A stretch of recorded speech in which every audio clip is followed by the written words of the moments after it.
அனைவருக்குமே வணக்கம். சற்று முன் கிடைத்திருக்கக்கூடிய ஒரு மிக மிக முக்கியமான செய்தி ஒன்று வெளியாகியுள்ளது.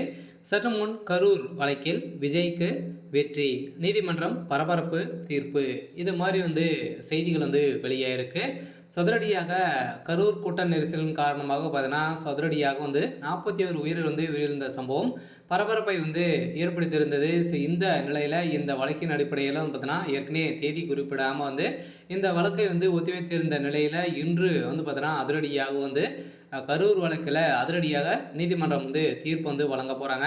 ஸோ இந்த தீர்ப்பின் அடிப்படையில் இப்போ தீர்ப்பு வழங்கிய நிலையில் சதுரடியாக கரூர் வழக்கில் விஜய் அவர்களுக்கு ஒரு மிகப்பெரிய வெற்றிகள் கிடைத்திருக்கு. சொல்ல பார்த்தீங்கன்னா அனைத்துக்குமே விஜய் அவர்கள் தான் பொறுப்பேற்க வேண்டும் அப்படின்ற மாதிரி பார்த்தீங்கன்னா திமுகவினர் குற்றச்சாட்டி வந்திருந்த நிலையில் அவர் மீது வழக்கு பதிவு செஞ்சுருக்காங்க. இந்த வழக்கு பதிவின் அடிப்படையில் அதிரடியாக நீதிமன்றம் வழங்கிய தீர்ப்பின் அடிப்படையில் அதிரடியாக இதுக்கு அனைத்துக்குமே திமுகவுடைய அரசு தான் பொறுப்பேற்க வேண்டும் அப்படின்ற மாதிரி ஏற்கனவே நீதிமன்றம் தீர்ப்பு வழங்கிய நிலையில் இதை எதிர்த்து மேல்முறையீட்டு இப்போ பார்த்தீங்கன்னா இன்று வழங்கக்கூடிய தீர்ப்பின் அடிப்படையில் ஒரு மிகப்பெரிய சம்பவம் நடந்திருக்கு. சொல்ல பார்த்தீங்கன்னா இதற்கு அனைத்துக்குமே செந்தில் பாலாஜி அவர்கள் தான் இதுக்கு காரணம் அப்படின்ற மாதிரி பார்த்தீங்கன்னா சிபிஐ விசாரணைகள் தெரிய வந்திருக்கு. ஸோ இந்த நிலையில் தான் மதுர் கிளையில் மனு தாக்கல் செய்யப்பட்டிருந்த நிலையில் அந்த சதனை விசாரித்த நீதிமன்றம் வழக்கு விசாரணை ஆரம்ப கட்டத்தில் உள்ளதால் தற்போது எந்த உத்தரவும் பிறப்பிக்க இயலாது என கூறி மனு தள்ளுபடி செய்தது. இதனை எதிர்த்து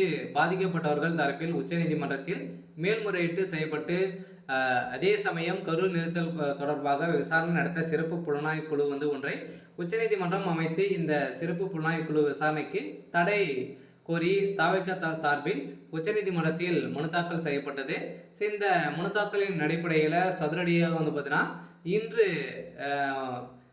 இந்த வழக்குக்கு நீதிமன்றம் தீர்ப்பு வழங்கியிருக்காங்க. இந்த தீர்ப்பின் அடிப்படையில் முதல்வர் ஸ்டாலின் அவர்களுக்கு ஒரு மிகப்பெரிய சிக்கல் வந்திருக்கு. இந்த சிக்கலின் அடிப்படையில் இது அதிரடியாக இந்த மனு மீது உச்சநீதிமன்ற வெள்ளிக்கிழமை விசாரணை நடைபெற்று இதையடுத்து நீதிபதிகள் மகேஸ்வரி மற்றும் அஞ்சாரியா அமர்வு இந்த வழக்கின் தீர்ப்பை இன்று 13ஆம் தேதி பார்த்தீங்கன்னா வழங்கியுள்ளது. இந்த தீர்ப்பின் அடிப்படையில் சதுரடியாக திமுகவுக்கு ஒரு மிகப்பெரிய சிக்கல் விழுந்திருக்கு. சொல்ல பார்த்தீங்கன்னா அதிரடியாக திமுகவுடைய தலைவரும் செந்தில் பாலாஜி அவர்களும் பார்த்தீங்கன்னா பேசிய ஆடியோ ஒன்று வெளியாக இருக்குது. இந்த ஆடியோவின் அடிப்படையில் சதுரடியாக ஒரு மிகப்பெரிய கூட்டு சதி பண்ணியிருக்காங்க அப்படின்ட்டு நிரூபணமாக இருக்குது. இந்த தீர்ப்பின் அடிப்படையில் செந்தில் பாலாஜியுடைய கதை ஒட்டுமொத்தமாக முடிய போகுது. சொல்ல பார்த்தீங்கன்னா அவருடைய அரசியல் வாழ்க்கைக்கு முற்றுப்புள்ளி வைக்கும் விதத்தில் இன்று வழங்கக்கூடிய தீர்ப்பின் அடிப்படையில் கதை முடிய போகுது.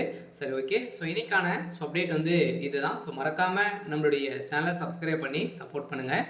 தேங்க்யூ.